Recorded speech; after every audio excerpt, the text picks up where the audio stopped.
In this episode, I briefly consider working the old way. I'm thinking about a career in plumbing and turning a square on a lathe.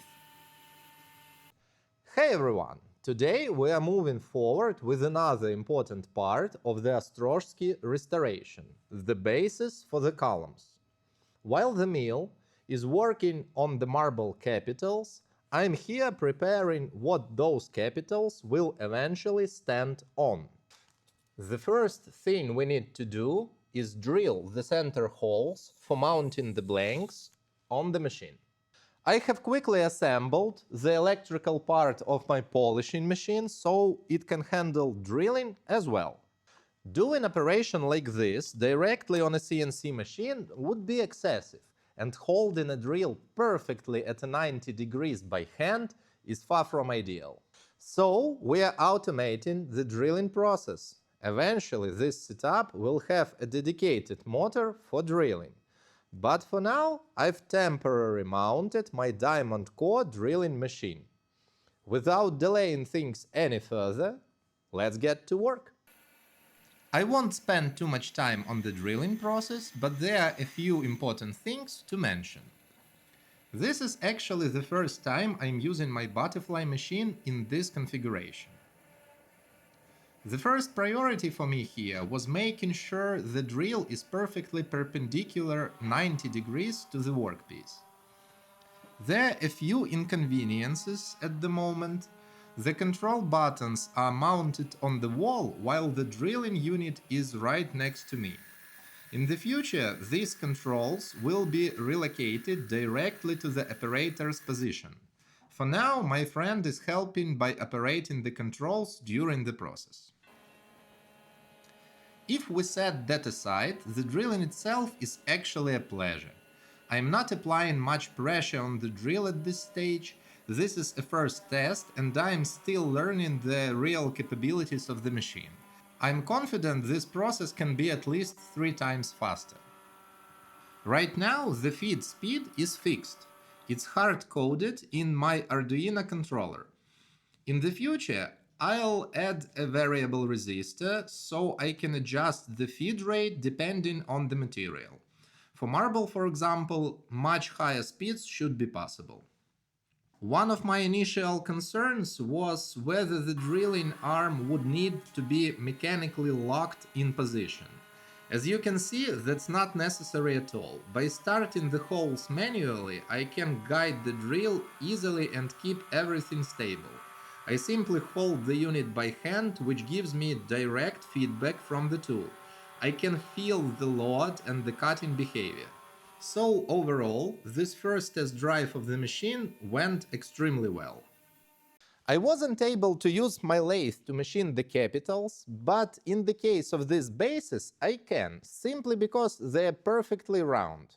If the machining stops mid-cut due to a power loss, it's not a problem. The rotation brings me back to exact same point. The roughing passes are short, the finishing passes are short, so whenever there is a window of power, I can jump in and continue.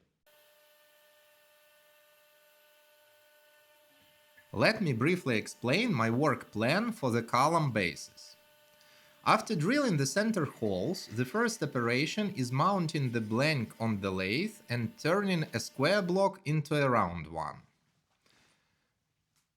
I don't want to mill all 4 corners into dust, instead I'm using a trepanning-like strategy. The spindle is oriented parallel to the longitudinal feed, so I'm moving only along the y-axis. The z-axis remains fixed during this operation.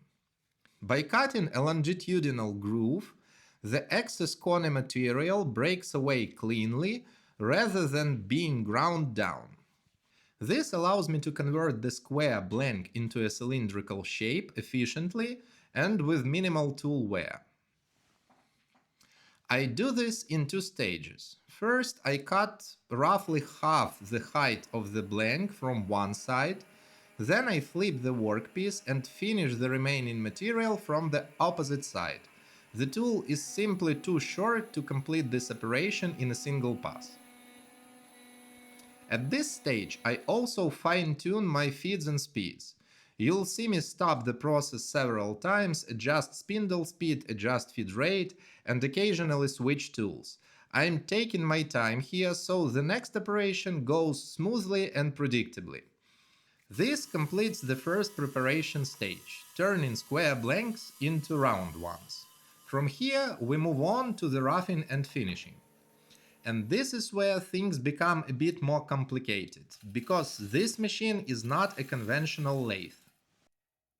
It's actually a milling machine with a rotary A-axis. My longitudinal feed is the Y-axis, my cross feed is the Z-axis, rotation is the A-axis, and the X-axis values effectively wrapped around the A-axis during machining.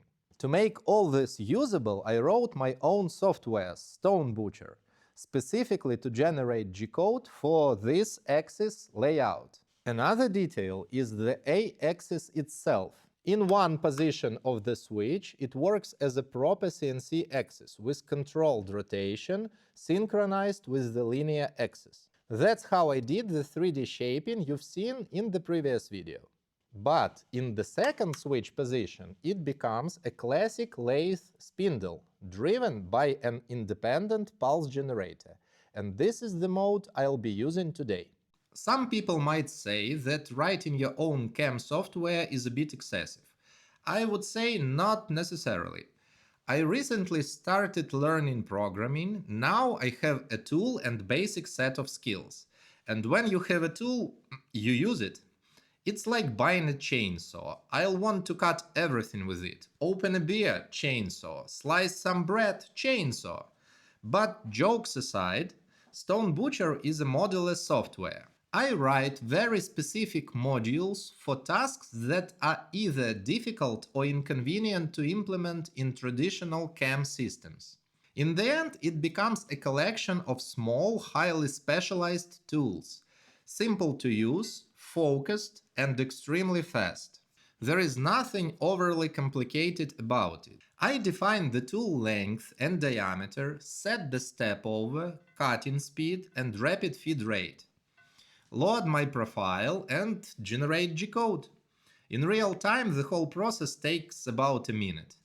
And then we move back to the machining. So the marble supplier generously provided a slightly oversized blank. First step is to trim the excess material before moving on to roughing and finishing. In my CAM settings, you may have noticed that the tool thickness is 3 mm, while the step over is 10 mm. That means we intentionally leave about 7 mm of straw between passes. After cutting these thin ribs, I simply knock them off with a hammer. The 7 mm straw thickness we leave between passes is not a fixed rule, it depends entirely on the complexity of the geometry. In this case, the capital has intricate forms and small transitions, so the step-over must remain relatively small. If we were machining a simple straight column, we could easily increase the step-over to 20 or even 30 mm and still break off the ribs just as efficiently. The piece I trimmed at the very beginning was about 40 mm thick, so the strategy always depends on the form you're working with. This approach has two advantages. First, I avoid making additional tool passes to remove those extra 7 mm, which significantly speeds up the machining process. Second, it produces much less slurry. Instead of creating more liquid waste that needs to be filtered and disposed of, I generate solid marble fragments. These fragments are easy to collect and remove, and the neighboring company even reuses them as aggregate in concrete products. To put it into perspective, this is the volume of material removed from a single base during roughing. So we gain speed and reduce difficult to handle waste at the same time. Now to the finishing pass. During the finishing, the tool follows the profile directly. I use relatively low feed rates on the Y and Z axis while running the highest rotational speed on the A axis. This combination results in a much cleaner surface. I also make two passes. During cutting, the tool experiences uneven load, which can cause slight deflection. So I leave a 0.5 mm offset on the first pass, then I remove the offset with the final spring pass, and that completes the machining stage. One more important detail about the spring pass. In this case, we deliberately chose a thin 3 mm tool. Because of its small thickness, it can flex slightly under uneven load, which is why a spring pass is necessary to remove the remaining offset and achieve proper accuracy.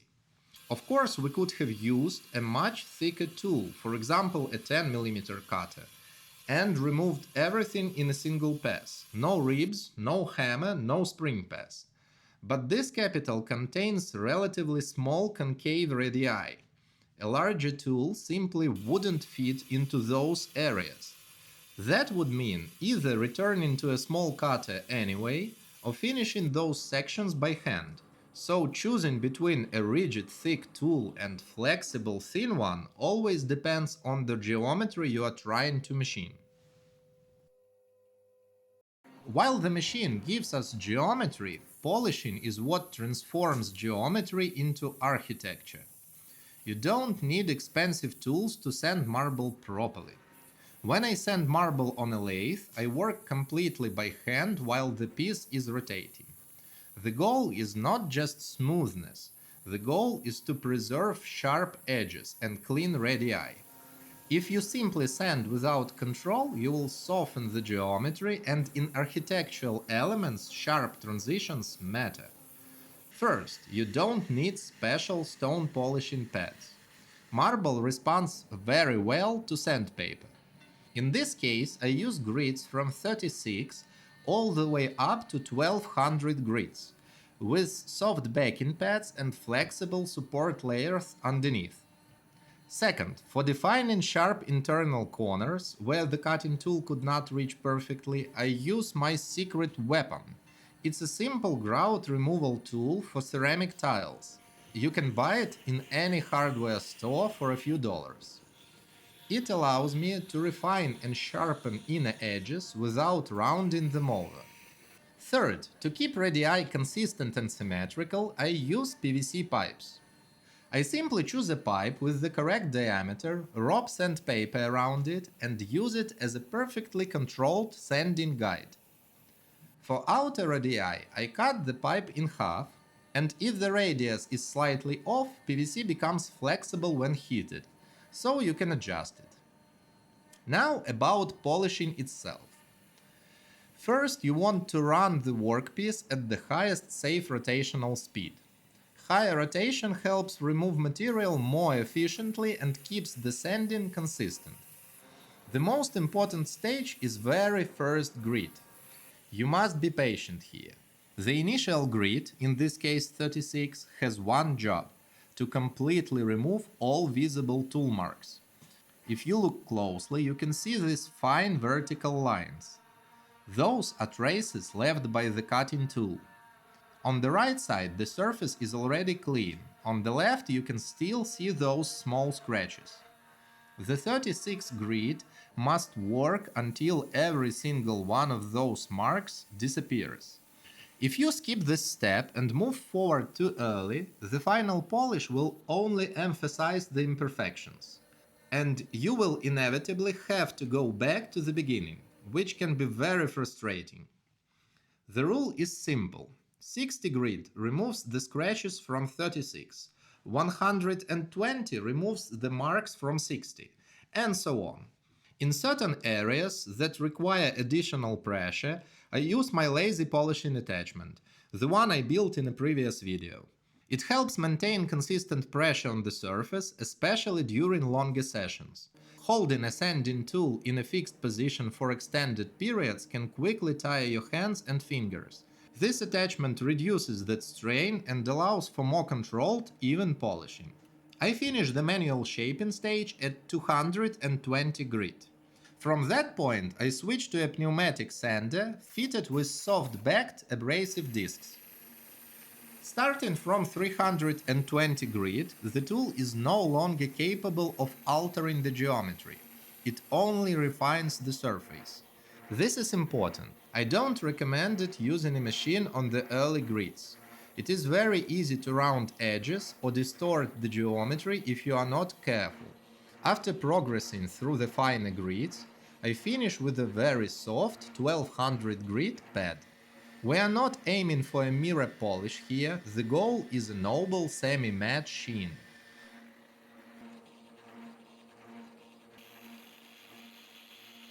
Finally, I use a soft muslin buffing wheel with a polishing compound to bring out that subtle refined finish. At this stage, polishing is complete. All that remains is to remove the workpiece and clean up the small excess fragments left from the oversized blank.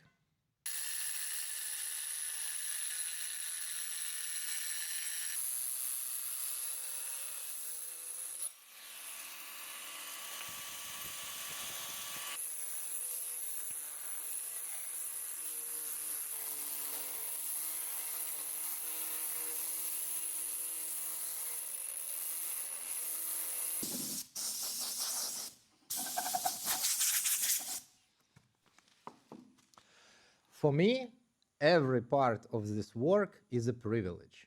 We're rebuilding history one stone at a time. The next chapter will be the finished capitals. Thank you for watching. I'll see you soon.